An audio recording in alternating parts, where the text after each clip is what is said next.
యేసు ప్రభుల వారి అతి శ్రేష్టమైన నామములో మీ అందరికీ నా వందనాలు. Happy Christmas.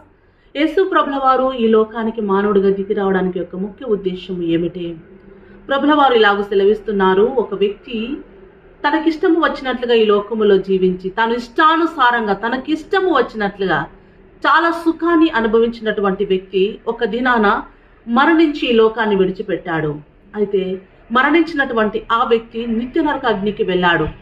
ఆ అగ్నిలో, ఆ వేదనకరమైనటువంటి స్థలములో, ఆ బాధకరమైనటువంటి స్థలములో నుండి ప్రభుల వారిని ఇలాగ వేడుకుంటున్నాడు, ప్రభువా, ఈ వేదనకరమైన స్థలములోనికి ఏ మానవుడు రాకుండా నీవు నీ కృప చూపించవా అన్నట్లుగా ప్రభుల వారిని వేడుకుంటున్నాడు. నిజమే, ఈ లోకములో పుట్టినటువంటి ఏ వ్యక్తి అయినా కూడా మరణించక తప్పదు. పుట్టిన ప్రతి వ్యక్తికి మరణం అన్నది తప్పదు. కానీ మరణించినటువంటి వ్యక్తి ఎక్కడికి వెళుతున్నాడు?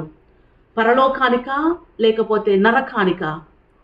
ఎక్కడికి వెళ్ళాలన్నా మనిషి ఈ లోకంలో బ్రతికి ఉన్నప్పుడు తీసుకున్నటువంటి నిర్ణయమే మనిషిని చనిపోయిన తర్వాత అది నరకానికి కావచ్చు, మోక్షానికి కావచ్చు తీసుకొని వెళుతుంది. అయితే నరకాన్ని తప్పించుకోవాలనంటే మార్గము, సత్యము, జీవమై ఉన్న యేసు ప్రభుల వారు తప్ప ఇక మార్గము వేరొకటి లేదు.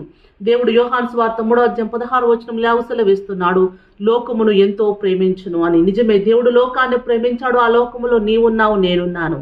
మనల్ని ఎంతగానో ప్రేమించినటువంటి యేసు ప్రభుల వారు నిత్య నరకాగ్ని నుండి మనల్ని తప్పించాలని తన కుమారులుగా, తన కుమార్తెలుగా మనల్ని తన రాజ్యానికి వారసులుగా చేయడానికి, పరలోక రాజ్యాన్ని మనకి ఇవ్వడానికి ఇష్టపడుతున్నాడు. అయితే ఈ లోకములో మనం ఎంత సుఖాన్ని అనుభవించినా మరణించిన తర్వాత మాత్రము మనకు రెండే దారులు ఉన్నాయి. ఒకటి నరకము, ఒకటి మోక్షము. ఒకటి పరలోకానికి వెళ్ళాలి అని అనంటే మార్గమై ఉన్న యేసు ప్రభుల వారిని అంగీకరిస్తే తప్ప అది ఎవరి ద్వారా జరగదు.